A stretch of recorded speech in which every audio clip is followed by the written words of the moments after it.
Hello အားလုံးပဲမင်္ဂလာပါရှင်မင်ခုလုပ်ပြမှာကတော့ရှက်လက်မကိတ်ကိုပုံဖော်ပြီးတော့အသေးလေးတွေလုပ်မယ်ပေါ့နော်အသေးကိတ်လုပ်မယ်ပေါ့ရှင်အသေးကအခုအခုတလောလို့ရအသေးကိတ်ကိုအများကြီးလုပ်ရတယ်ပေါ့နော်အသေးလေးကိုအဝါရောင်လေးနဲ့ထည့်ပြီးတော့အထက်ကအလဲလေးမှာလဲဝမ်းလေးလုပ်ပြီးတော့အထက်မှာအဝိုင်းလေးလုပ်ပေးထားတယ်ပေါ့နော်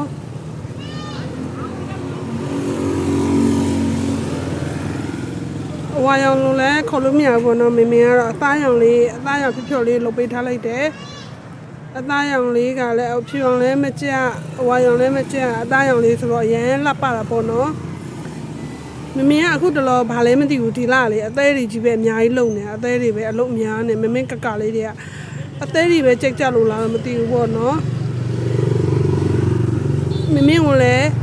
ငါလည်းမကိတ်လေးရောအသေးလေးလုံးလို့ရလားဆိုမမေကလည်းပြင်းပြင်းရှူရှူပဲဟဲ့ရတာပေါ့နေလို့ချင်တာရှိရင်ငါလုပ်ဖြစ်အောင်လုပ်ပေးမှာပေါ့လို့မမေရဲ့စိတ်ဆန္ဒပေါ့နော်သူတို့ကဒီလိုလေးလုပ်ချင်တယ်ဆိုမမေကလည်းအတတ်နိုင်ဆိုအစွန်းကုန်လုပ်ပေးလိုက်တာပဲအလှအဆုံးလုပ်ပေးလိုက်တာပဲ